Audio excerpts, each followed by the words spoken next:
Welcome in. Good evening.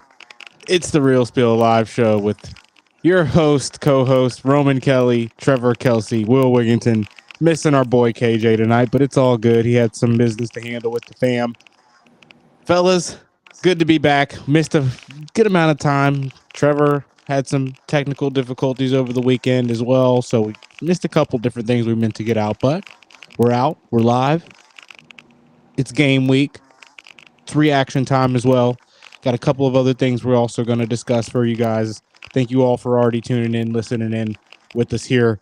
Gonna try to ease into the show, let a few listeners pile in as it is kind of the late time of the night. But before we get into any of our sports talk, fellas, give me a little rundown on how you guys have been since the last time we've been on the airwaves here, and a reaction, quick little reaction on the Bowling Green performance before we give a full breakdown into that and how that leads into our predictions for Pitt as well. But how you guys doing? I'll go for. First of all, I want to apologize. I didn't get to join y'all last time y'all did it. I fell asleep before you did the It's all show, and good. I didn't get on. So I didn't get to comment on the new little two timer picture we have. I saw KJ added to that. I'm glad to see you changed your come hither now look in the picture into more kind of up close, and but Will still has that I just let one rip expression going on, and I can smell it face there. But that's I like the new. I like it all the same. By the way, Eli Manning always has that face, Will, so don't feel bad. And I apologize for not having to get to do the post game show because, as any other old man would say, technology sucks. I am going to get my laptop updated. I'm taking it to the family member that knows something about computers, which is more than anything I know. It's not like for those wondering. I'm sure it's not anything I've downloaded or sites I've gone to. I don't do that on my laptop. It's clean. I save that for the iPad, which I That wouldn't. laptop is No, not clean. no, the iPad is used for those sites, which I wouldn't touch with a hazmat suit if I was you. But that's no here nor there. That's the iPad's problem. The laptop is completely clean. That thing is Tim Tebow before marriage, motherfucker. I'm telling you, it is. It hasn't been touched. So it's just old. Like me, it's old. And if you haven't noticed, and you probably haven't, I did lose 4 pounds since we last saw you. That is because I had my hair cut. It is no longer long. I felt so bad for the poor woman who had to comb up all that shit when I was done shaving it off. I got it done. I don't like kind of what they did. She did it like really shorter on this side for some reason. I don't know why. And then like it does this like come over thing. So now I look like I should be like the bouncer at the Pussycat Lounge or something. So I'm not. It is what it is though. You know, the beard's growing in a little bit too. So other than that, gentlemen, Bowling Green, one word, bipolar. We'll get into that later. Will, how you been? Pretty good. Started up class today. Oh, well, lost Roman, but That's all I right. I guess don't we care can about move Roman anyway. Go on, Will. What were you going to tell me? just started up There he is. cla- started up class today. I've been busy with work though. We had a sister cities debate challenge. So basically, we had a regional competition, which was regional debate competition, which is mainly just Louisville schools at Fairdale this weekend, and the two winners, one was from Atherton High School, the other's Trinity High School. They get to go on basically an all expenses paid trip to Chengdu, China to participate in an international debate competition in November. So we had that. My organization did last Saturday. And then today we just had a new exchange group come in. They're going to be here for 6 days, so I'm going to be busy with them, but they're all super nice people. So busy with that, but in the meantime, just been hanging out with friends, hanging out with the girlfriend, watching ball, having a good time. Roman, I don't know. Let, I think your mic might be messed up a little bit. Roman, Can you hear before. me? Yeah, Yes, we I can hear can. you, but it Rome, was like this little static noise, but it's gone now. let me jump in, Rome, for you. Tell us about your update. I got to ask Will. You mentioned the winner of the debate is going to Beijing, China, or Beijing. Where? uh, They're going to China. Chengdu. They're going to somewhere in China that's not a popular part, which is pretty much Well, China. Uh, so Chengdu. so Chengdu. that breaks the question to me. I wonder, and I'll ask Will. You can answer this first, and then Roman. If you were to win, if you were the winner, and you were to pick anywhere you could go, where would you pick? Because I'm sure it's not Beijing, China. Well, are you meaning China or anywhere in the world? Anywhere you can go, anywhere. Where would you pick? Rome. Rome would be my Rome, answer. really? Yeah. Okay, nice. Transition that to Majorca. Rome in. Perfect, by the way. Look at you, Majorca. radio man. I'd go to Majorca. Go where? Majorca. Is that like a bordello? It's in Spain. It's a little island or peninsula in Spain, I guess. Okay. Oh wow, you guys are fancy. I was gonna go like to Branson or something, but okay, What cool. the fuck? That's awesome. All Silver right. dollar? You want to go Hey, to hey, Silver don't Dollar? sell Branson short, dude. It's the Vegas of Hey, the Midwest, motherfucker. listen, I enjoy my time, but that's not the place I would choose. Not even top 50. Oh, I'm just saying. no, All I right. hear Well, Roman, you. how have you been? I've been all right. I've been all right. Obviously, I tore my ACL, had surgery on it 14 days ago. Mm. So I'm in post-op recovery, rehabilitation on my knee, and that's been interesting. I'm healing fast. Getting stronger by the day. The doctor said he's never seen anything like this ever. Are you Donald So, Trump? I guess something's happening with my DNA. I mean, I'm just a fast healer. He's never Ever. seen healing speed like this.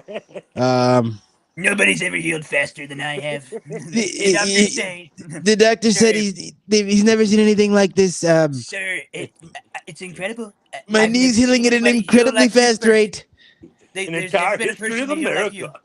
They said I couldn't drive for 4 weeks. I'll be driving in 2 weeks. Nothing anybody can do about it. But yeah, that's just what they're saying. I don't know.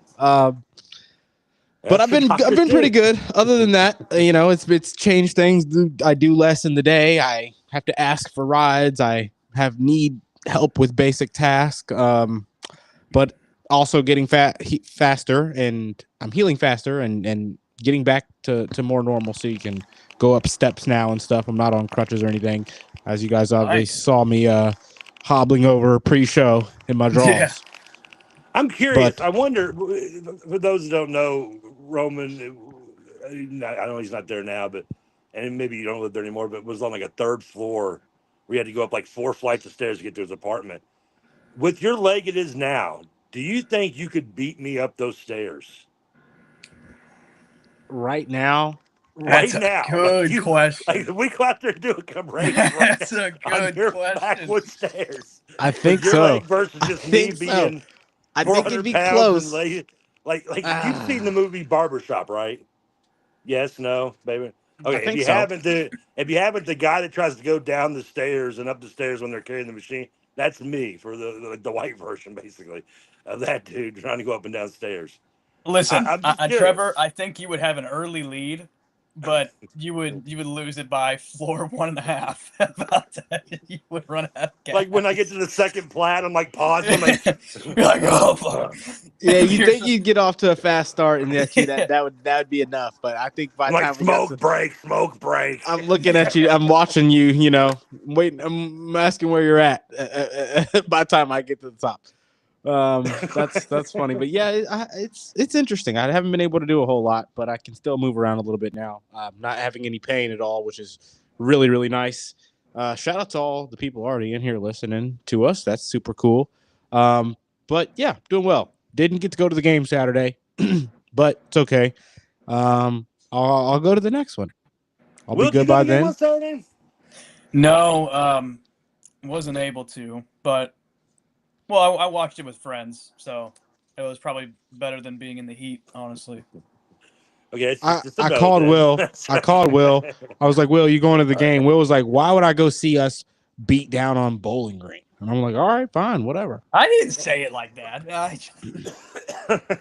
We didn't even cover. You know what? That's interesting. You phrase it like that, Roman, because that kind of leads me. Let's get into the game a little bit here.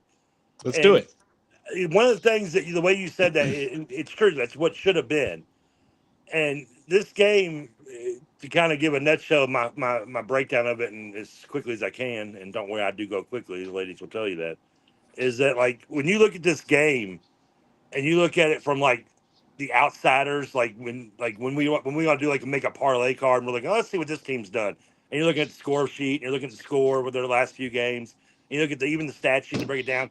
You look at that, and I guarantee you're thinking Louisville beat the shit out of Bowling Green, and they should. Bowling Green is not a very good team. Eddie George has done an okay job. They have heart, but they just don't have talent. And Louisville blew them out. But it's kind of maybe it's me, but if you watch the game, sure as hell didn't feel like watching the game and we blew them out. Like it felt more like we kind of just went with the motion, and we are a more talented team than they are, and they're just. I mean, I don't know. It just felt like it was a nice win and not a cover. 3-0 and 0-3 versus the spread. It felt But I like don't know. To me, I still have concerns that I had at James Madison coming out of this game. What do you guys think? to me it was a little bit. I get what you're talking about. Like I can kind of understand. I was feeling something similar. To me, it felt more like we were dominating a team with mistakes. Like we had like a lot of mistakes, and not necessarily direct mistakes that led to like turnovers, but just not the best decision making, not the clearest head thinking. Obviously, with some of the penalty calls at key moments, at key downs and stuff. It felt like we knew we could dominate them, and we were trying. And I'm not even going to say we were overly eager to do so, but just not playing fluid football because we knew we could dominate them was kind of what it felt like I was watching. Like a team that could go out there and beat up on them whichever way they wanted, knew it, not really sure about how they wanted to go about it, and still able to get it done through those mistakes and uncertainty on play calling and decision making within those plays after the ball snap, right? So through all that, though, I saw a lot of positives. So I mean, I'm not saying I'm not like necessarily feeling something different than you, Trevor, but not necessarily like feeling any more worried than I was. Didn't see any glaring negative that was anything more glaring or anything more intense than I've already seen. So that to me was a That's not a positive. good thing because there was problems before that. Well, you know exactly where I think those problems are because you warned us about them before the season. That's the offensive line. He did, but in the pass protection, at least when they weren't blitzing, it was better than it had been. I thought the run game didn't really open up a whole lot. I feel like Kiwan had to create for himself more times than not. But at the same time, they gave Miller time when they were supposed to give Miller time. Other than a couple of few moments where it broke down, obviously before the half and stuff. But at the end of the day, it improves slightly. That's what you want to see week to week. You can only see so much improvement over a different level of opponent. That's technically a drop off. But I think that we still saw the things you wanted to see positive that we do like, right? Colin Lacey getting open, getting into the open field in punt returns and the special teams, knowing that the special teams is going to be a factor. That was obviously a plus. Just you saw the things that you want to see Miller Moss do, not necessarily the way he went about doing them, but he still made those things happen, right? Would have had even more yards if it wasn't for some penalties that shouldn't have happened, but not more worried, not more excited after the JMU game. Kind of the same level where I was at. Will? Yeah, I would say I agree with you. It was a mixed bag. There was a lot of positives. There's some things that I thought were negatives in the first two games that we cleaned up a bit, but still some things that are very, I don't want to say concerning necessarily, but they're on our radar. And I know, Roman, you and Mike talked about it on the show, is the continued holding by the receivers. That's a problem because we had, I think, 440 yards of offense in this game. We could have had well over 500 without those penalty yards, and that's not even to factor in what the rest of the drives would have looked like if those penalties hadn't been called. So that was disappointing. The offensive line was a bit better, but still in short yardage situations where we ran the ball, they're terrible. They've been bad for basically the entirety of Jeff Brom's tenure. So that tells me that it's more of a scheme issue rather than a personnel issue, since we've had two good offensive lines in the first two seasons. Well, especially last year in the second half of the year. But still, just every time it feels like we're in a situation where we need to get a first down on a short yardage, whether it's third down or fourth down, the play call 9 times out of 10 sucks ass. And execution sucks even more ass. So that's probably, in my opinion, the biggest negative of Jeff Brom. Either that or his clock management. Both are bad. No coach can be perfect, though. He has plenty of things that make up for it, in my opinion. The offense for the third straight game was pretty boring. That could be by design. I'm praying that it's by design. But Miller looked, I thought, pretty good. He took what the defense gave him. Everything that was available, he went for it. There were only a few plays where I was thinking, like, what the fuck are you doing? And Roman, I know you hate the catch by Dakari Collins where he threw into triple coverage. You're right. If there was one DB that was paying a lick of attention, that ball was at I was least about to say, hit. and you don't know they're not paying attention to that degree in that moment. There's no way you can. They're downfield. Yeah. You see his man facing him, so you know you've got the one-on-one guy at that before the route broke is not looking at you. Two guys are in the area. That's a bad throw. I'm sorry. Yeah. It's like, I mean, And then did you? But you made eye contact with him. You gestured to him. He went where you wanted him to go, and you made the throw to the spot. So it's like I can't. I'm not gonna yell at you for it, but I'm gonna let you know it was a bad throw, and that's not what we want to do. Exactly. And then the other one of the plays that pissed me off the most was early in the game where we had a second and short, and Miller was rolling out of the pocket, had an easy 5 to 10 yards to run the ball and pick up the first down, but decided to throw a bullet into coverage on the sideline that was obviously incomplete, and then we got stuffed on the next play. So, and Roman, when I was saying on your show the other day, it's just our IQ when it comes to situational football with the coaching staff and with the personnel is just really bad. And if we want to be a better team, it has to improve. I don't think it's going to be honest, but it has to improve. And a guy like Miller Moss, who's this late in his career, should know better. A guy like Jack Plummer that I did not like whatsoever, he at least knew, okay, time and place to try to make a play with your legs. And he picked up multiple first downs. He was honestly a little shiftier than you would think in his first season. But I'm kind of getting off track a little bit here. There were, like Roman said, a lot of positives, some glaring negatives. But at the end of the day, I'm about still where I am before. Everything is in front of us. So we'll see. Couple things I want to chime in on the Will and a few things. I'll see if I can remember them in order. It's kind of hard to, 11:30, pretty baked. One, never say blasphemy about Jeff Brom. Okay, that's not allowed in these parts. Okay, that's not cool. Repent for that. Second, the thing what y'all talked about was like the offense being vanilla and the line looking a little better. That's great, but it's Bowling Green. I mean, the fact that you should be able to have a vanilla offense and still be able to dominate Bowling Green if Louisville is going to be that team that we were hoping them to be this season. Now, possibly our expectations were too high. It happens. I know 2 or 3 here that happens on regular occasion, even currently. But the fact is that right now, I mean, Louisville. If this is the best Louisville's going to be, because you, honestly, to me, I'm not feeling good about Pittsburgh if Louisville doesn't play any better than the way they played the first 3 weeks. I mean, I have Louisville a question plays the about way that, they Trevor. played the first 3 weeks. This team's going to be 3-3 here in about 3 weeks. My question with that is there a specific thing that you think needs to change or be adjusted for us to beat Pitt in The that way? problem is that in today's football, we don't have like another class where you can maybe go to or try. That we're a transfer world, and like sometimes we're just gonna have hit and misses in the portal. And I think Moss is gonna be kind of a down the middle, kind of a pop up. Personally, he's not. I don't think it's really a home run. And some of the offensive linemen we've had to exchange for are not exactly base hits. Am I wrong on that? I mean, I We don't don't know know. yet. I I don't think love we what know yet. Lacey's done. I love some of the weapons we have, and I love the freshman. But I mean, you're getting no holes for your running backs against Bowling Green. Against And we have a Bowling Green lot people. of I mean, Bowling Green retention. is not a good football team. I mean, No. they're better than they were last year. Eddie George, God love them, they have heart. But you watch that team, and then our defense looked. I mean, you can say looked impressive statistically, and they should, because that Yeah. Bowling Green team looked. I mean, they're running like the wishbone with like 4 whiteys, like playing Navy in 1987.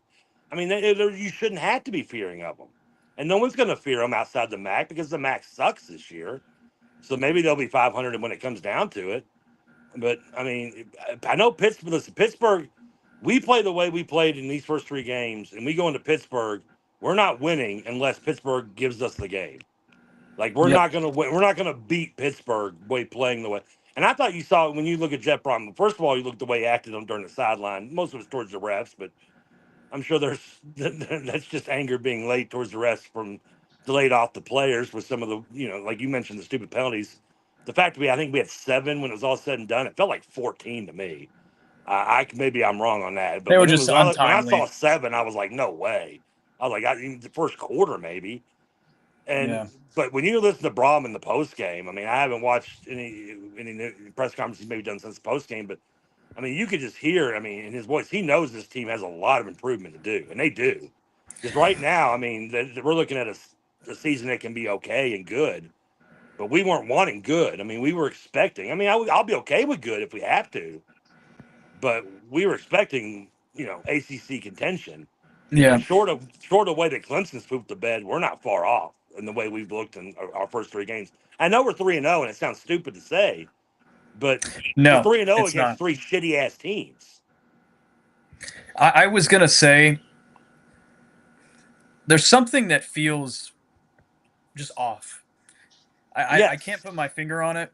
It's not like 2018 bad, Oh not no, by any God no, stretch, but no. what it reminds me of is the 2021 season under Satterfield, where we went 6-7. Because I was gonna say we started out 3-1. Our first game of the year, we got absolutely blasted on a neutral field by Ole Miss, and then after that, we beat Remember. EKU, beat UCF in that crazy game where Jalen Alderman had to pick 6. Yep. And then we beat a really bad Florida State team on the road and almost choked like a 4-touchdown lead. And so we started 3-1. We finished 6-7, and poetically capped off the season by having Air Force, which never runs the ball, throw for 300 fucking yards on us. That's a Scott Satterfield special right there. To So this day, I still swear we lost that game 45-0, but it was only like a 7 point game. It still well, feels to me because like our to this offense day we played lost well. that game 45-0. I don't care what Yeah. anybody tells me. But do you get what I mean? I'm trying to place myself back in the mindset of that. And I was thinking about, because Trevor, I mean, I listened to the Mike Rutherford show for years, and this is when you were a producer. And I remember you guys talking about, like, oh, we're 3-1. Our schedule's not too bad. I feel solid about the team outside of the Ole Miss game, obviously, but we'll see how it goes. And it didn't go well. So I don't know. I don't want to say we're going to go 6-6, but because the schedule's too bad for you to do that. But I don't know, something's off. Something's off for sure, but I don't think it's as off as bad as people think. I think that you got to remember there's a lot of new pieces. Granted, like new pieces, some of them are pieces that are new to the role that they're playing. Starting guys that weren't necessarily starting guys last year, guys that are having to play on different spots on the offensive line than they've been used to playing and stuff. You've also got new receivers for this a new quarterback playing in a new system. Plummer used to this. Plummer played in this. Tyler Shuck had seen versions of this, right? They didn't have to adjust. Miller's having a rough Miller time. like 24 as well? I mean, how's Miller Moss? He hasn't seen that was somebody's calling the play. They're not changing anything up. He's been given 2 plays and having to decide based on what he sees pre-snap. He's just not used to it. He's not catching on to it. I will say though that Jeff Brom's had an ability to limit his teams. Like we didn't look amazing at the beginning of the 2 years ago. We didn't look amazing at the beginning of last year. Granted, we weren't amazing technically either one of these seasons. And I get, 2 years ago, it crumbled with defensive issues. Last year, it was reoccurring defensive issues. And this year, it's kind of seeming like it's the offensive side that's not being able to figure out, not being able to have that cohesiveness. Whatever it's been, Jeff's been able to eliminate those issues and put his team in a position to where they're not costing them games, right? Granted, the penalties, in the SMU game, yeah, but I feel like he works out any kinks we've seen in these offenses the last 2 years. He's figured it out. If not for injury, Roman, but remind me, and I could be wrong. I know that this is the 3rd year in a row we have started. I think 3-0, but we've also this has to be by far the easiest schedule we've had in the first 3 games of Jeff Brom's 3 years here. Correct? Technically, we opened with Georgia Tech in 2 of them, and Georgia Tech's been a good team and is a good team this year.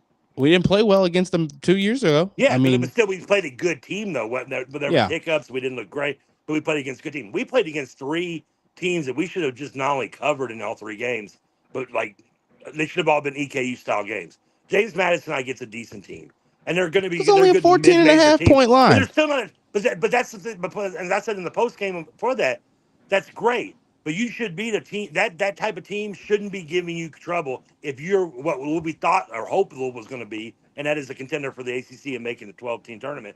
Because that's not a 12-team tournament team blows out James Madison at home on a Friday night.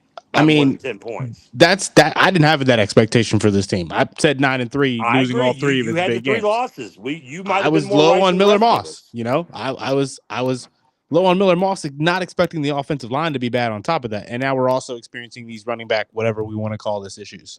I still do think, though, that Jeff Brom, we're not giving him enough credit for what we've seen him do with the rosters that he's had.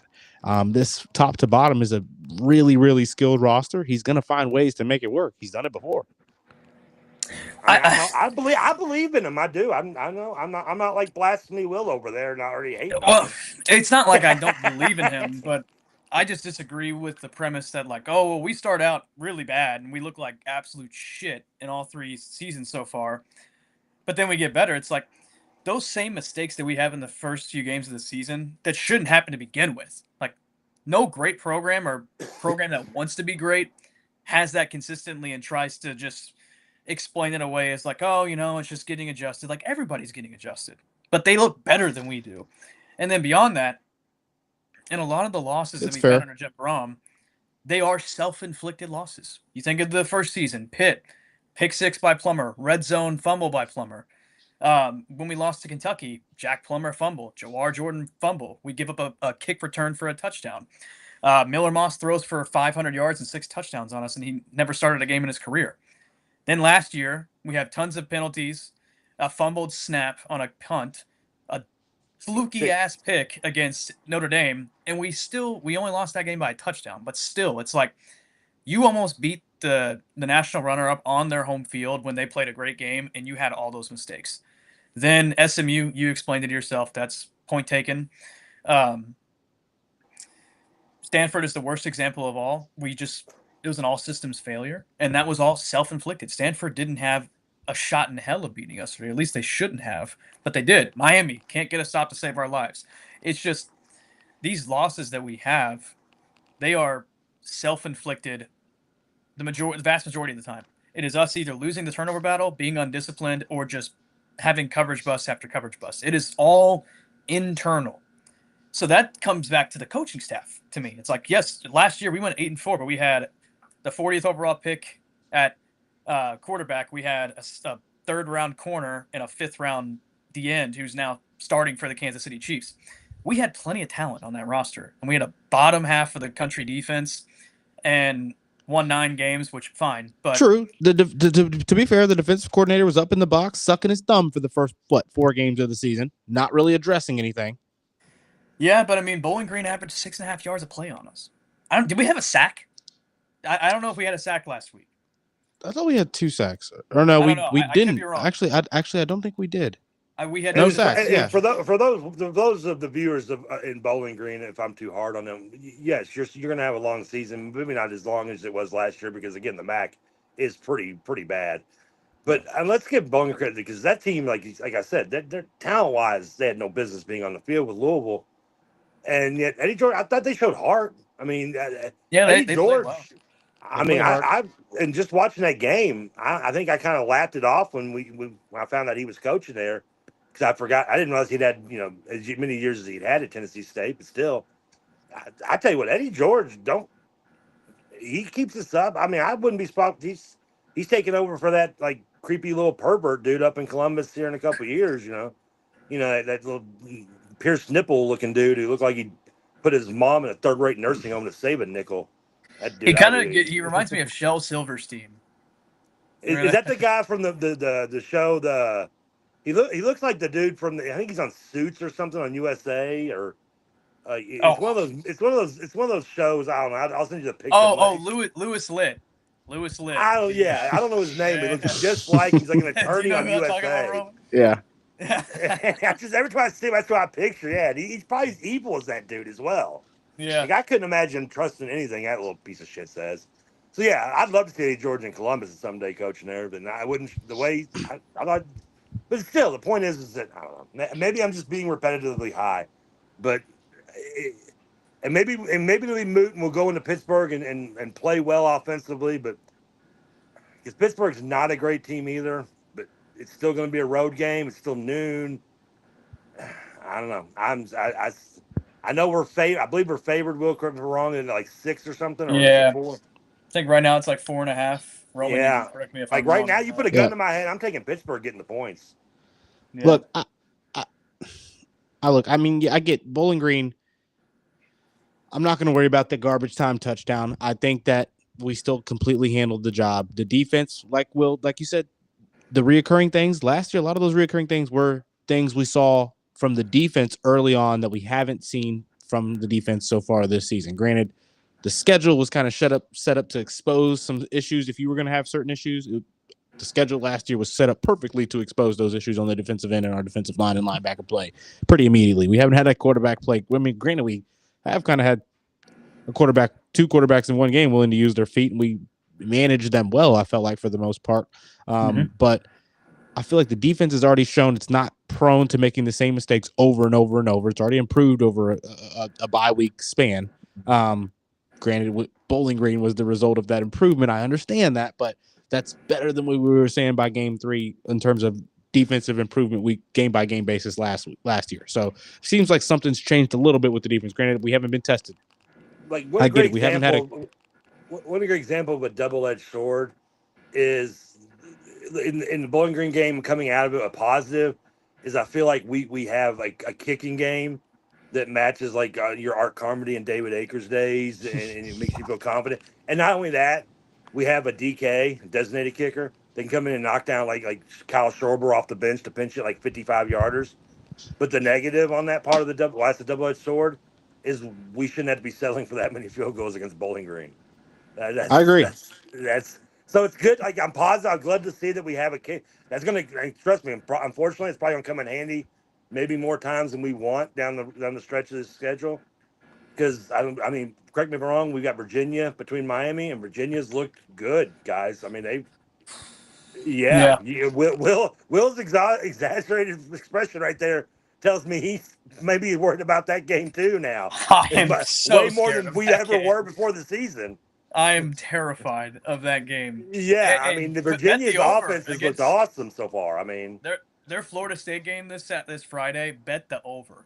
like put the house on that. I know I had the worst betting weekend of my life this past week, but I can with 100% confidence say that game's hitting the over. I don't even know what the fucking total points is right now, but you can bet the over.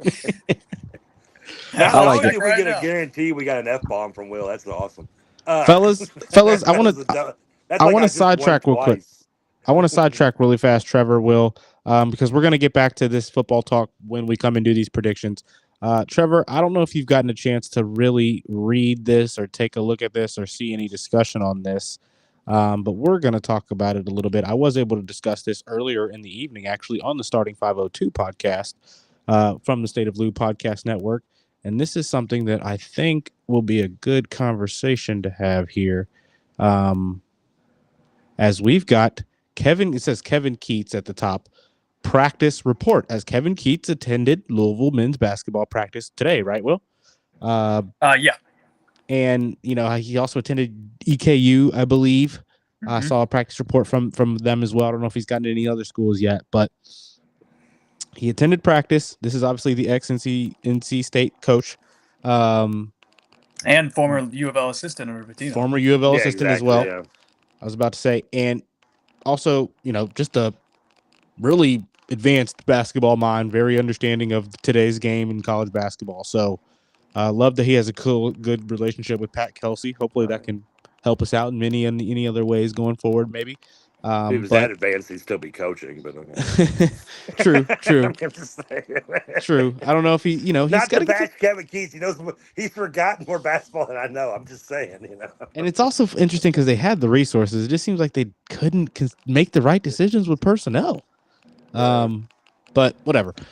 Fellas, let's look at this. Look at this here. He attended our practice. He gave us according to what he thinks, the most confident, best leader, best defender, and biggest surprise.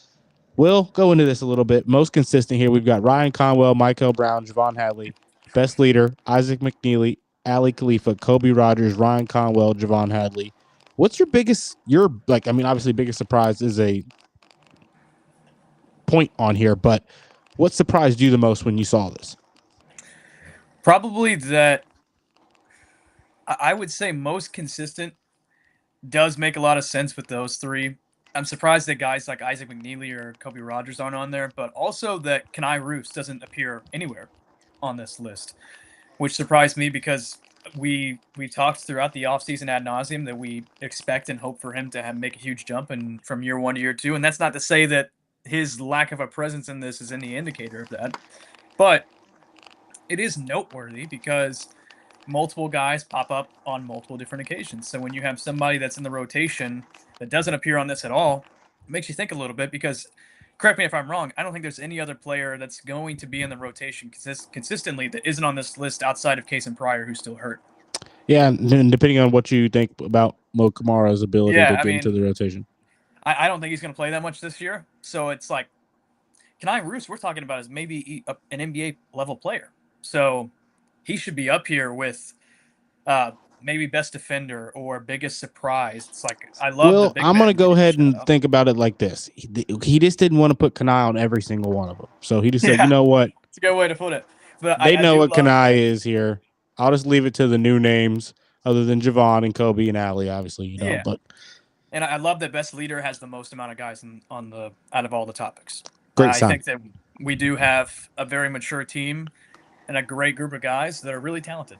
So I think that speaks volumes. Adrian Woolley on a best defender shot. That's cool. What do you like the most here, Trevor? Well, I'll tell you what. I'm gonna take you off my beautiful mug off here because I can't read that. So I'm gonna have to go look at my text here, so I can read this photo, real quick because I'm trying to use my fat fingers to push stuff. Most consistent, which is me screwing shit up. Ryan Conwell. That doesn't surprise. I tell you what, Mikael Brown's name being on there just from me being a boomer and always having my low expectations for freshmen, regardless of the crazy shit I've seen over my time. I do love seeing his name on consistent as a freshman. Hadley obviously should be no surprise, or Conwell with their experience. Leader, as you mentioned, it is nice kind of seeing all those names on there. Personally, I'd almost want to see just one over all of them, but Oh, I'll take it for what it's worth. Defender, Rogers being on there doesn't shock me, especially for someone who's been in this system. Woolley does kind of surprise me a little bit, and Frew, I would love to see. I've been a little harder on him. Maybe I wouldn't say hard on him, but not putting the bar so high as everyone else is until we get to actually see it happen. But when you see him on also biggest surprise, I don't know if that's really a surprise at this point, especially if anybody listens locally here and listens to anybody talks about Louisville. I don't think he's going to be a surprise to anybody. I would like to see maybe Ruth's name, like you said, on there a little bit somewhere. Other than no, I don't see it anywhere. But then again, I don't know. I mean, he's one I too. My expectations are probably as high for him as anybody, primarily because I was able to watch him grow last year, where I haven't been through and a lot of these guys, and I didn't watch. Well, I do know, your boy from Virginia, and obviously Woolley. I've seen highlights from the freshman, guard, but Bruce, I would like to see his name at least somewhere on there. But I don't know what would you put? I mean, the best defender, like you said, maybe put him on there for that, but I don't know. I would also like to see think his though, name like he somewhere on shouldn't there. be Most surprising you. explosive, most likely get a teabag a human being, maybe in a game. Maybe that would be nice to see. I'm not surprised at any of these. I mean, a great sign would have been Kanai on the most consistent, but the best leader, he's still a young guy on this team. I'm not expecting him to be any more of a leader than any of those guys. I expect Ali, Kobe, and Javon to be on there. So it's cool. Isaac and Ryan are already having the confidence to be those kind of leaders in enough to where somebody random's coming into practice and being able to see that. Best defender. It's interesting because Kobe, we know he can do as a defender. Adrian, that's a great sign. Sonny, it's like a thank gosh kind of a feeling. And then you're not gonna like Kanai Roos, he's got the best body to be for defending in basketball out there. So I almost feel like he shouldn't be wowing you with his defense, which is maybe why you don't see him on there. And then Kevin Keats isn't a Louisville fan, so Kanai is also not going to surprise him either, unless he's out there dunking on everybody. Which, I mean, we've seen the clips. He's a putback dunk kind of a guy. So maybe just none of that while Kevin Keats was in the gym, or he probably definitely would have made it onto there. It's a one practice kind of a thing. So. I think honestly, when it comes to the leader thing, I'm surprised Pryor's name wouldn't be on there. I mean, he's not playing, so it's all verbal. Whatever Pryor's doing is all verbal right now. Yeah, he's on the sideline. When I think of leaders, I think of guys that are coming back, and Hadley's name sticks out obviously to me on that. But this is a random coach coming in for one practice and watching. Right. So one thing I will say though, Trevor, and I know you guys will probably agree with me. You guys are basketball heads. That last sentence there, they have size and length at every position and a strong culture built on energy and effort. If you go look at the last 3, 4, 5 national champions in college basketball, that sentence right there, I feel like is a bit of a common denominator that we're starting to see with those teams that make it to the Final Four and into the championship game. You pretty much have to have that these days in college basketball to be successful. And if you want to really be successful and not have to be reliant on defense, like maybe like a Houston or a Baylor a couple years ago, like we've seen, which were also great shooting teams still does nevertheless, you also have to have shooting. So, but the size, length, and then the energy and effort at every position, that's just a really, really great sign. And that's the kind of thing you saw in the Final Four last year amongst every Final Four team. So really glad that I can feel confident that we're going to have the depth all playing at a high level like that, because it's been quite some time since Louisville's had that. And Trevor, I want to ask you the $1 million question: have you changed your opinion on Sonata Frew? No, because they haven't. Last I checked, we haven't played a game yet. Yeah. So I mean, and I'm not. I mean, you can show me the clips from practices, and I've seen the clips from the YouTube games from his European days, or European games, or whatever. But no, I mean, I want to. I love the expectations that you have. I do, but I just listen, and I hope you're right. I'm not gonna. I'm gonna wait, man. You gotta buy me dinner first. Did you see that lob he caught in the practice video though? Did you see that? The lob he caught in that practice video from last week? I did not see it, but it's not gonna. I was seeing him do it, catching a lob. That's great. He's 6 foot what something. He ought to be. Hope he can catch a 6'11", lob. but no, 6'10", Yeah, 6'11", yeah. sure. Hell, he can go. Roman. Do you know But what I I'm hope he can talking catch a about? lob Yeah. pass. He put No, one it was down, Trev. We'll it get was you a it was clip of it. different. It was different. It's not He's gonna. That's not gonna change my. Let's see he's him play. And then listen, he's dunking he on could look James awesome Scott. in exhibition play. Oh, I yeah. do love the fact that like what Roman did say though is I do like that whether who among us who's right or wrong and how good a player is going to be. We have several options in case Mm-hmm. one of us is right or wrong. In the situation, if I'm right and Freud, and I'm not saying I think Freud's going to suck. I'm just saying I'm not getting hyped until I see it. I don't get me wrong. Don't. I'm not coming out here and Fair, being like this guy's not fair. going to be any good. I'm not saying that whatsoever. I'm just saying I got with some of these European players that we have, and we got what 3 of them, I think, mistakenly. I want to see more than just now with Khalif. I have watched. I'm high on him because I've watched what he could do. He did at BYU in some of the games against good quality competition. So I'm thrilled about him coming back, and because of that, I'm not expecting a lot from guys like Peru and the other dudes. We'll get more into some Louisville basketball stuff. Obviously, we got some details on the conference, the conference scheduling to specific days. Obviously, we knew there's a lot of Tuesday, Wednesday toss up days that we were going to have to get later word on the specific day we're playing on. We finally got those. Also got some roster talk we're going to give you guys probably in its own show sometime here in the next few weeks.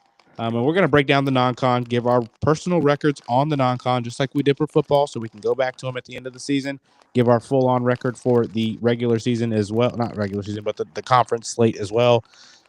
So we're super excited to get to that and get you guys more Louisville men's basketball talk here on the Real Spill Live show.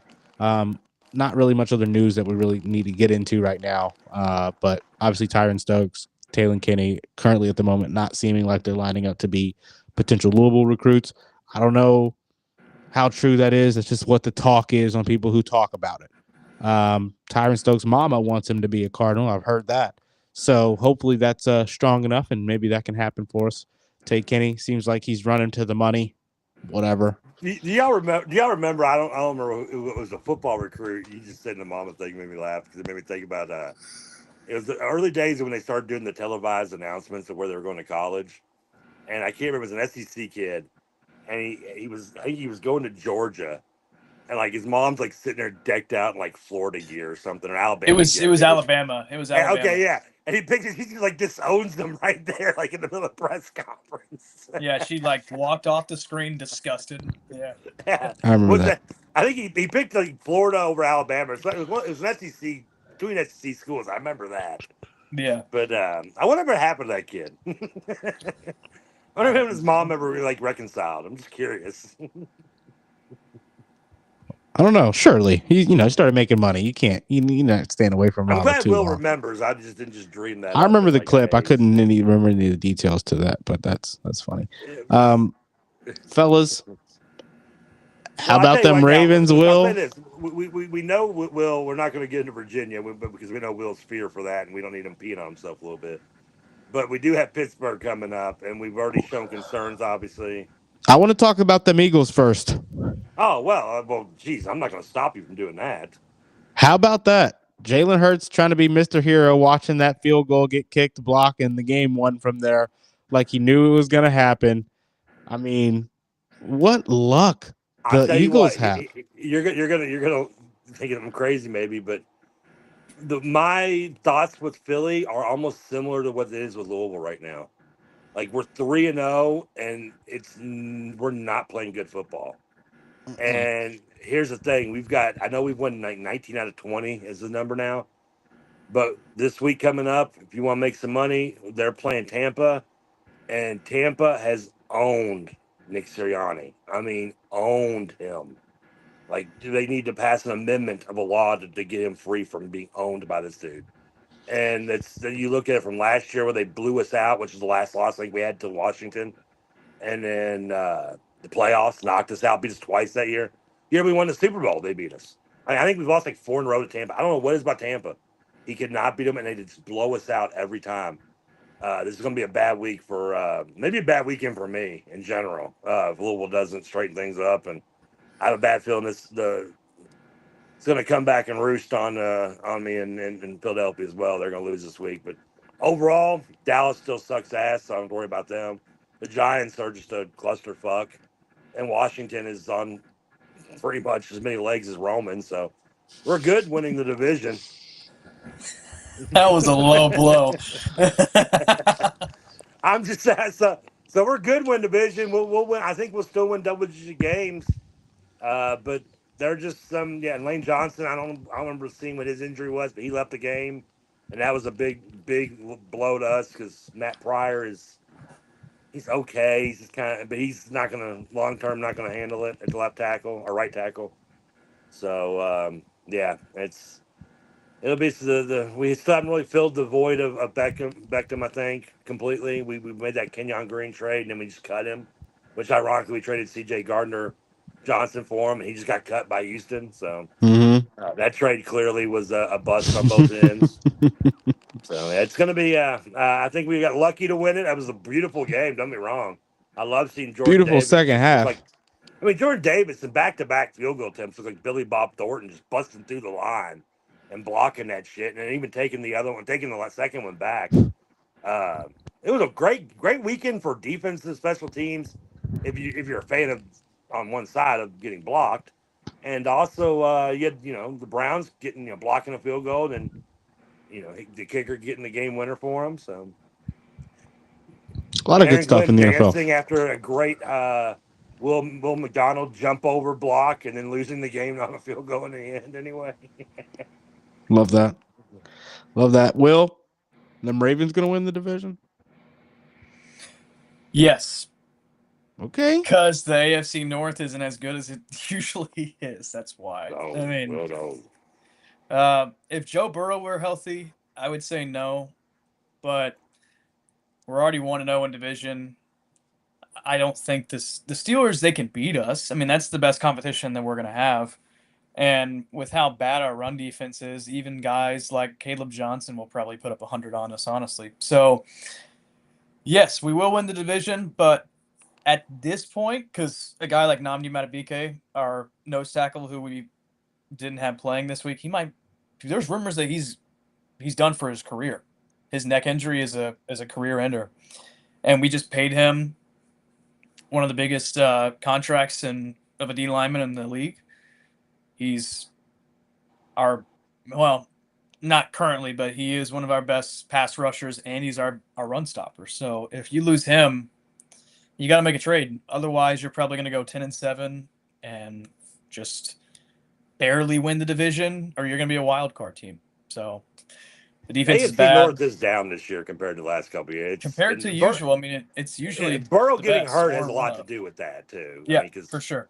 I agree with one thing. I mean, I don't think. Yeah, you could lose to Pittsburgh. You could. I think Cleveland might be the second best team, just because of how good their defense is. And we just wiped them. I'm big on Junkins. I think if they're gonna have a running back they can lean on, Flacco in small batches can look good. I'm not saying they're a contender. I'm just saying amongst the three other teams or the skinny kid fat camp. I mean, they're maybe the best of because of Burrow's injury and because I like Tomlin, but he can only do so much. I mean, Rodgers, they barely beat a team that fumbled like 4 times in the red zone. I mean, and they looked horrible against Seattle. Yeah. So I like our chances. I mean, we have a lot of flaws. I do think that, and I held off on this for a long time. I was like, no, you guys are wrong, meaning other Ravens fans. But I have come around to the notion that it's time for John Harbaugh. It's time. Wow, really? I've been a Ravens fan since I was 8 or 9 years old. So basically the entire time that I've been a fan, he's been the coach. And a lot of that has been filled with misery. Sometimes it's super high highs, but for the most part, it's really low lows. And a lot of that has occurred under Lamar, and that's mainly like choking leads or just losing in the most brutal way possible. And it's the same way every time. Like Ravens fans say, the only team that can beat the Ravens are the Ravens. Now, that wasn't the case on Monday night, but generally speaking, that is the case. So I think it's time because Lamar's in his prime. We have a really talented defense that sucks balls. I mean, they're honestly trash because they can't get a pass rush. We probably had the worst pass rush in the league. And now that we have our nose tackle out and we can't stop the run, what are you going to do? Like I was saying last week, you got to build your defense from the front and back. We've done the exact opposite, and we're paying the price for it. Who cares if you have the best secondary in the NFL when you can't cover for 10 seconds? I mean, we brought a blitz, a 7-man pressure one time Monday night, and it got picked up like it was nothing. And Jared Goff threw a strike over the middle on 3rd down. We don't blitz that often, but still, it was striking to me. It's like, wow, we just sent the actual house right there and got nothing to show for it. So, yeah, it's a sad state right now. But I still think we'll make the playoffs. I still think we'll likely win our division. We're going to get right a little bit, but we're not a Super Bowl contender right now. It's just we don't have the makeup for it. We don't have the mental fortitude to do it. The good thing is, Will, once you get in the playoffs, it's one game, anything can happen. And when you've got Lamar, as you know, and even don't shake your head. It could. I've seen crazier shit. I'm not saying that. It's just, do I think we could string it together 3 or 4 times in a row? No. No way. No way. We've done it. Like, are the playoff performances getting better under Lamar? With Lamar and as a team the past several years? Yes. But it's still, we lose the same way every time. And the defense, actually, I got a trivia question for you guys. Well, how many times do you think that the Ravens in the playoffs under Lamar Jackson have started a drive in opponent's territory? Meaning they got a turnover, meaning they got a turnover, or just something happened to where the Ravens start the ball in opponent territory? I'm going to say 0. I'm going to say 0. 0. Another one. How many turnovers? Lamar is what, 3-6 in playoff games? I know this one. I've heard this one. How many turnovers do you think the defense has forced in his career playoffs during his time in Baltimore? 0. Not 0. I will say it's not 0. Baltimore's forced. I'm going to say 1. It's 2. One of them was his very first playoff game. It was a fumble that we forced against Melvin Gordon and the Chargers. The second one was a pick to seal the game against the Titans in 2020 or 2021. Besides that, nothing. Wow. They can't stop anything except for, ironically, the Chiefs game in the AFC Championship. We just had a terrible offensive game. So if it's not one thing, it's another. And that's our identity. So until I see it change on a consistent basis in the postseason, I'm not expecting us to do anything. I'll tell you, somebody had Melvin Gordon fantasy football. I will tell you this: it's hard not. You can't really brag about making him fumble and picking off Ryan Tannehill. Those aren't really big bragging points because that's what I'm saying. Does it? You know, it's not. I will like say this. So it does hurt me to hear you ready to dismiss John Harbaugh because it kind of reminds me of the when Philadelphia and Andy Reid, where like Sirianni and Doug Peterson have like special places in my heart and will always have special places in my heart because of Super Bowl wins. But like outside that, like Andy Reid and John Harbaugh currently are probably my 2 favorite coaches. I'm a big John Harbaugh fan. He was special teams coach before he went to Baltimore and Philadelphia. I got to meet him when he was at Western coaching with his dad, Jack. Jim wasn't there at the time, but so I got to meet him. I'm a big fan. So, but I get kind of at some point. Don't get me wrong.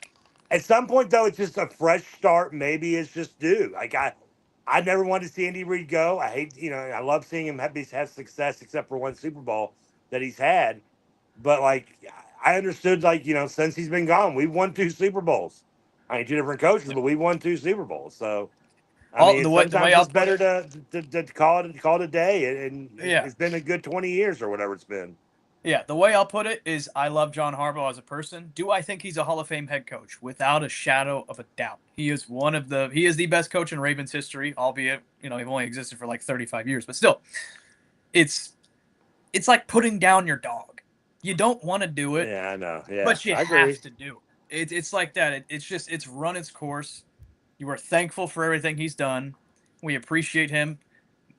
Put a statue up of him if you want to. I don't care. Wow, they probably will because everybody. You gotta let him go. It's the first step if we do keep him around after this season, get Zach Orr's ass, throw him in a cannon, and shoot him to China. I'm done with the defenses. People are like, oh well, the defense the second half of the season last year was good. We didn't play any good offenses. it doesn't matter. The defense sucks. It's garbage. It's trash. This game is fucking terrible.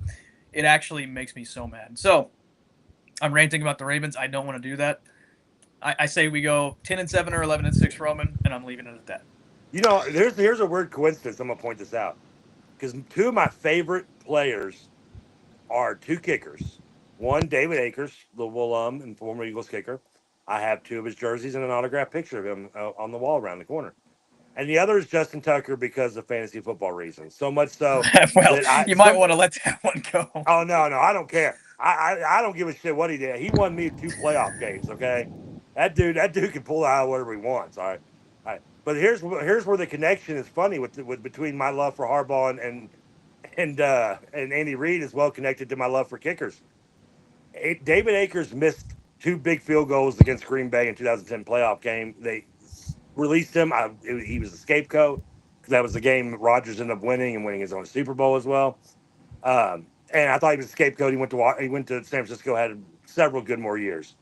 But within a year after releasing him, Andy Reid was let go and moved on. Justin Tucker now gone. You over here, John Harbaugh, 1 year removed from now, Justin Tucker gone. Maybe John Harbaugh. Maybe they should have kept the kickers around. Now, in Akers' case, he should have kicked one. In Tucker's case, he should have kept it tucked in. I don't know. I'm just saying. There's a connection there. It's kind of weird. Ooh. I like that. Maybe I like that. High. All right, fellas, we've hit the 1 hour mark here quickly so we can get out of here and keep everybody retained. What does Louisville need to do to get a win this Saturday against Pittsburgh, and how's it going to happen? Will, we'll start with you, or Trevor, let's start with you. First of all, I'm glad. I noticed you don't want to talk about your Saints. I don't blame you. Listen, Tyler, I didn't know if anybody was going to point it out. Yes, we haven't won a game. One more run in with this boy Spencer Rattler, and then Tyler Shuck is going to win the division. You watch it. Okay. Not this year, but maybe someday.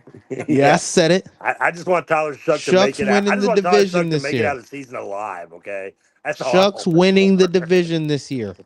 Is it even possible? I think.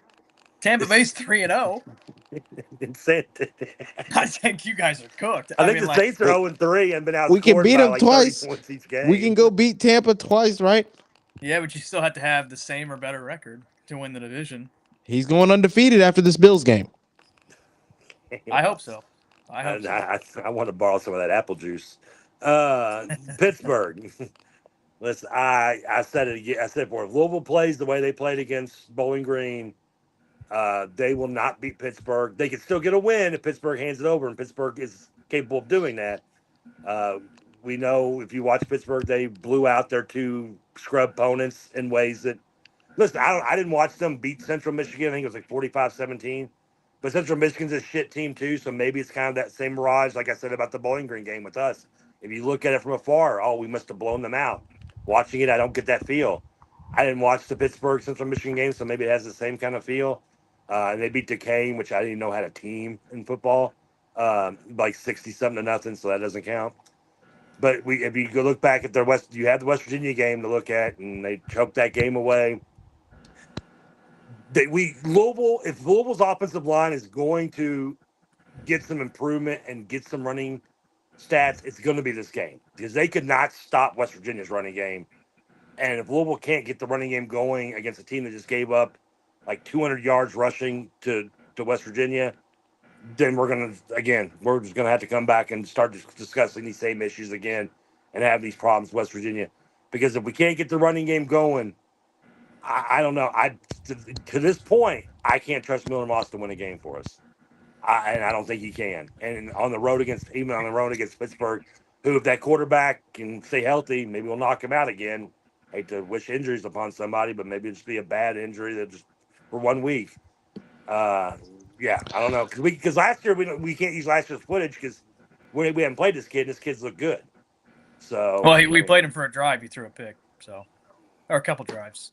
I think he played. Yeah, I think we were up 7-0 or something when he went out. Yep. So I mean, it was the first quarter. I remember that. I'll say if the defense can be what it's been against a ACC level opponent as well. If we don't have any drop off on the intensity and the hard hitting that we've seen from the defense and the ability to get pressure from the outsides onto the quarterback, like we've seen when we also are blitzing as well, then we should be able to I think do some damage against this Pitt team that's missing their starting running back. They ran all over last week. Not last week. They also had a bye. They played during our bye week. The Ty Edwards kid for West Virginia ran all over him. Granted, he did have 25 carries, but got everything he He wanted averaged to. just under 6 yards a carry, though. And then their other running back averaged like 4.5 yards a carry. I mean, they ran the ball down Pittsburgh's throat without them getting slowed down. Yeah. So I think that between Keywan Brown, maybe, hopefully Isaac Brown and Duke Watson are ready. If they're not, Keywan Brown, Braxton Jennings, Wilder, Boykins, Colin Lacey. Between those guys, we've got enough speed and skill there to be able to be creative now. Also, because the playbook's going to open up as well. I think Jeff Brom being able to call some different stuff, being willing to not hold back now should open some things up for the offense as well. Maybe even we speed some things up finally, knowing that we can pretty much get those quick outs and those quick routes quickly in the short passing game. I expect to see a lot of that if we don't have the running backs out there that we expect to have again. If we do, I expect those guys to cut up, if I'm being honest, Will, because I think the defense is going to be ready. I think, honestly, if the more Eli Holstein has to throw it in long pass situations, the more prone he is to throwing more risky throws, more errant throws, and he's going to throw one of them things. I've already said it. He will. He's done it twice this season already, I believe. So I'm expecting us to go get one from him too. And that should be the difference maker. I think if they punt to Colin Lacey, if he's able to get his hands on kickoff, on punts, on the kickoff returns, if they have a couple, obviously I expect them to score a couple times. So I expect him to get us some good field position. Miller Moss, the pass game, to be methodical because it should be able to. And I don't think Keywan Brown's going to slow up just because it's a ACC level opponent, if I'm being honest. I'm saying Keywan. If it's Isaac and Duke, then I expect the run game to be opened up now that the playbook's going to get a lot more intricate. All right, well, let me preface it with a couple things. One, did I kind of dump on us for our Bowling Green performance? Yes. Am I terrified of that Virginia game? Yes. But am I scared of Pittsburgh? No. I do think we're going to win this game. I think it's a favorable matchup for us. A lot of stuff that you guys alluded to, I think is totally right. Even if we don't have Isaac or Duke, I still think we'll actually be able to run the ball effectively against Pitt. And that's with our O-line struggles. Pitt hasn't been able to run the ball nearly as well as they were expected to this season. And if we can shut down the run without having a stacked box, and we can have our pass rushers tee off on Holstein, that's when he's prone to making mistakes. So if you get in his face, if you get hands in his face, he's going to throw some crazy shit. Yeah, exactly. So I know think you lose yards for sacks, but I believe they had negative rushing yards in the West Virginia game. Their starter, their main guy, and granted, you're right, Will. He hasn't been off to the start that we thought he was going to get off to. Granted, it was only 2 games, but in the West Virginia game, he got hurt in the first quarter, and the backup couldn't do shit. So and we'll see. Their coach, I don't know if you listened to Mike. Mike said today the coach speak bullshit. They asked if how did he do at practice last week? That he said he was out there, which means he's probably could have been out there with fucking crutches. There's no telling if that running back's healthy.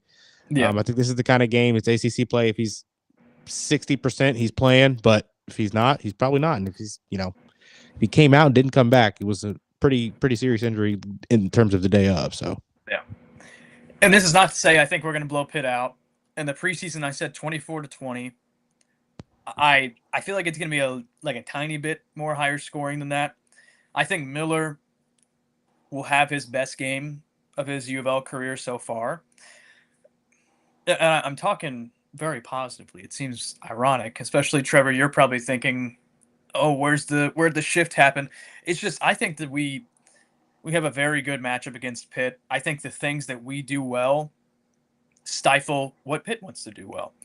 And they'll muck the game up. It's not going to be a blowout, I don't think. So I'm going to say that we win. I'm going to say 30-20. So, I will say this, Will, I agree with you. One thing, if we're going to win, we will have to have the best game Miller Moss has had this season. Because if we get the Miller Moss games from the first 3 games, I don't know if we win the game. I mean, we could, but He our wasn't odds bad still, last game. He wasn't No, bad against Bowling Green. he really wasn't. And if and we you know have what? I don't Isaac want to and put Duke, all. that's all that I'm not. really You know what? matters. It's part of me doesn't want to put all this on Miller Moss. I do wonder. I mean, I'd have to go back and I don't break down film like I can't. Like I would love to do in basketball. I can't do it in football because I'm just not that smart when it comes to sport. But I do wonder like how much like our receivers Same. are getting open. Like I know we're getting the ball to Lacey in short yardage in some ways. I love what he can do when he gets the ball in his hands. But like, are these guys just not getting? I mean, you mentioned the throw to the guy in triple coverage. I mean, every time I look back, I mean, these a lot of them are open to begin with, and some I just someone Lost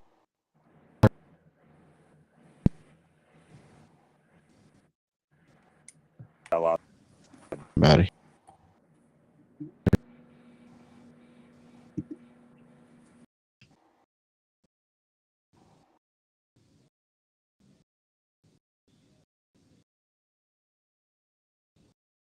Will, can you hear?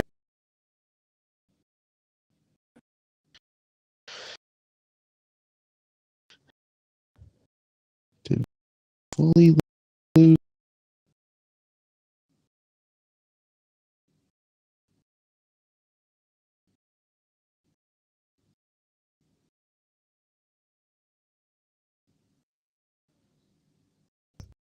Did we fully lose connection, fellas? Are we Nope. back? There we go. All right. Hey, nice. Cool. Yeah, I will say before it cuts me off again, and I guess I got you. In the old days, we'd say Tom George pulled the plug on me because I was being too negative about Louisville. Uh, I will say I like Louisville. I'm going to be positive and homerish still. Louisville wins. I'm going to say because they won't. I already said they won't cover 23-20. Louisville wins. I like it. I like it.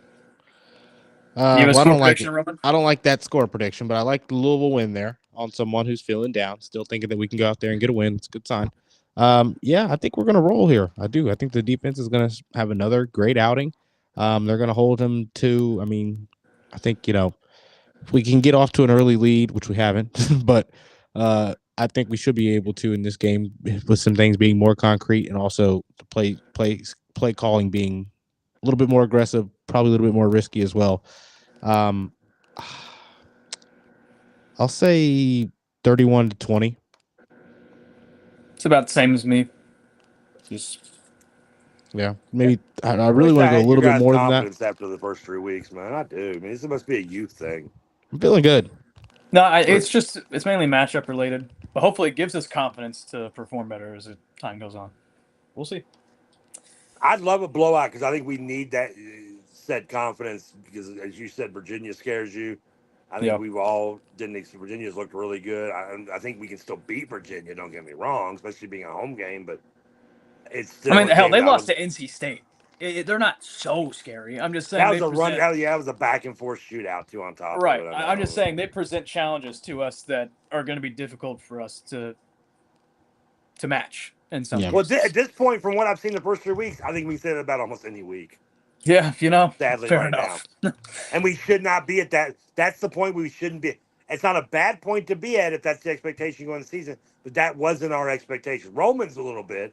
He was more down to earth than we were, but I mean, again, right now, if you ask me to correct, I tell you what, after next week's game, I want to do a redo of our season predictions and see where we're at in terms of how close they are.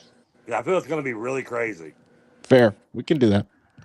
All right, fellas, Our this is going to quarterly wrap us up report. here. This is going to wrap us up here on the Real Spill Live Show. I appreciate you all for tuning in, listening in. All 650 of you all, it looks like it got up to. Trevor, Will, thank you all so much for, as always, for joining in, talking with us here on the Real Spill Live Show. And like, subscribe, comment, share if you enjoy the show. Send it to your group chat. Send the replay. We try to keep it at an hour, so it's, realistically something you guys can watch. But fellas, we'll be back this Saturday with Trevor. Real Spill, Oh, I'm uncensored. getting that shit fixed this Saturday. Don't Post game uncensored with Trevor Kelsey, joined by Roman Kelly and Will Wigginton. Stay tuned for that this Saturday. But we thank you all. Shout out Mike. Shout out Rashawn. All of the guys retweeting, Jacob Lane, everybody retweeting the show for us as well. But this is going to wrap us up here on the Real Spill live show presented by the Real Spill podcast. Like we said, pre-game show, post-game show this week after Brom talks to the media. Fellas, this is going to wrap us up. Go Cards. Go Cards.